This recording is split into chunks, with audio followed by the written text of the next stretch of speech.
λέγει, κάνει να ακούμε ροκ μουσική? Λέει μια απορία. Η δημοτική μουσική του τόπου μας είναι παραδεκτή από τη θρησκεία μας? Αν ναι, γιατί? Γιατί η ροκ μουσική, παιδιά, σας έχω μιλήσει επανειλημμένος και επισταμένος άλλες χρονιές. Δεν πειράζει να πούμε δύο λόγια μόνο.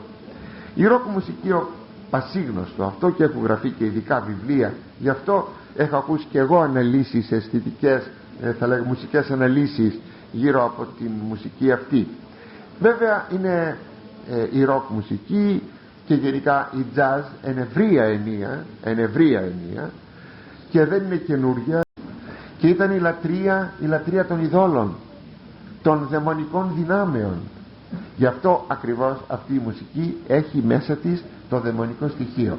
Βέβαια, αν ακούσετε τέτοια τραγούδια, δεν ξέρω ποιες ώρες τα βάζουν, έχω ασφαλώς πολλές φορές ακούσει, και να σας πω, είναι μια φρίκη είναι. Δηλαδή τι ακριβώς? Πια δεν ζητείτε στα τραγούδια αυτά η καθαρή φωνή που ζητείτε κάποτε από τον τραγουδιστή, την τραγουδίστρια. Δεν ζητείτε κανένας νόμος της μουσικής από τους γνωστούς μας. Η μουσική αυτή έχει τους δικούς της νόμους, και ακούτε φωνές που σου θυμίζουν κολλασμένους στην κόλαση που βασανίζονται και ζητούν βοήθεια. Οι φωνές αυτές πια είναι βραχνές από το τσιγάρο, βραχνές από τα ναρκωτικά, και λυπάται κανείς αυτούς τους ανθρώπους να ευχαριστούνται και να χαίρονται, να ακούν, τους ακροατάς να ακούν αυτούς τους ανθρώπους. Είναι περίεργο, είναι ανεξήγητο. Αυτό σημαίνει ότι το καλλιτεχνικό τους αίσθημα, δηλαδή το μουσικό τους αισθητήριο, καταστράφει. Το έχω πει πολλές φορές σε νέους, και μου λένε, όχι, λέει, είναι πάρα πολύ ωραία μουσική και πολύ αρμονική. Πού βλέπεις εσύ ότι υπάρχει αυτή η διαστροφή της ακροάσεως, δηλαδή του αισθητηρίου της μουσικής? Δεν ξέρω, εγώ το βλέπω έτσι. Αν κάνω λάθος δεν ξέρω, αλλά έτσι το βλέπω, έτσι νομίζω, και πάρα πολλοί άλλοι άνθρωποι κάπως έτσι γίνεται. Για να καταλάβετε εξ αντικειμένου το πράγμα, αρκεί να σας πω το εξής.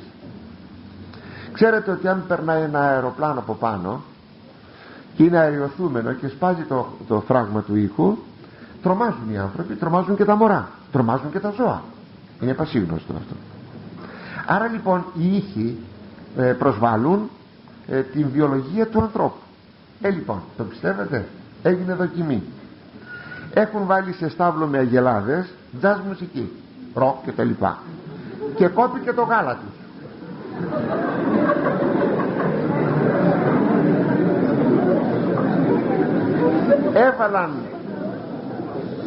Έβαλαν κλασική μουσική και έβγαλαν πιο πολύ γάλα.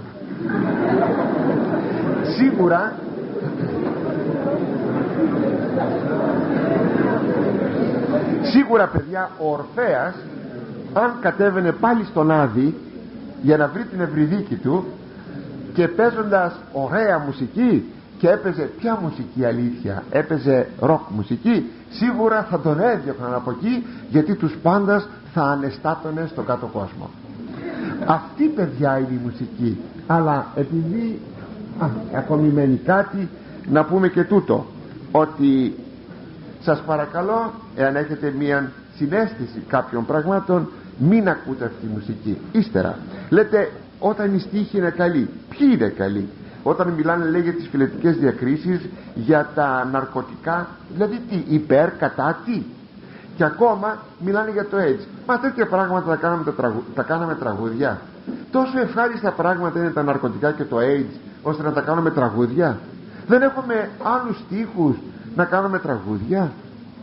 Τόσους ωραίους άλλους στίχους από τόσα πράγματα της ζωής, η πόλεμος και η ειρήνη και τα λοιπά. Όχι, παιδιά. Ύστερα, το να έχουμε στίχους που θα λέγαμε δεν τους ξέρουμε, είναι αδιάφοροι, είναι αθώοι. Ποιος σας είπε ότι η μουσική δεν είναι φορέας ιδεών? Όταν κάποτε θα αρχίσεις, παιδάκι μου, να προσέχεις και το περιεχόμενο των τραγουδιών. Τώρα μαθαίνεις τη μουσική, σου αρέσει, κάποια φορά όμως θα αρχίσεις να προσέχεις και τους στίχους, και αυτό βέβαια για σένα θα είναι καταστροφή. Για τη δημοτική μουσική, να κλείσω το θέμα, βέβαια μας συγκινεί να ακούσουμε δημοτική μουσική στην Ασία, στην Αφρική, στην Αμερική, να ακούσει ένα καλαματιανό, ένα τσάμπικο, ένα δεν ξέρω τι. Αλλά να σας πω κάτι, θα σας μιλήσω σαν χριστιανός. Μπορεί σαν Έλληνας να σας πω ότι με συγκινεί να ακούσω ένα καλαματιανό ή ό,τι άλλο, αλλά ή ένα δημοτικό τραγούδι. Προσέξτε μου, θα σας μιλήσω σαν χριστιανός. Εκείνος που σέβεται τον εαυτό του ως χριστιανό, ότι είναι χριστιανός και έχει πνευματικότητα, ούτε χορεύει ούτε ακούει τίποτε από αυτή τη μουσική. Αυτό όσο και αν μοιάζει να είναι σκληρό, στην πραγματικότητα όμως είναι αληθινό.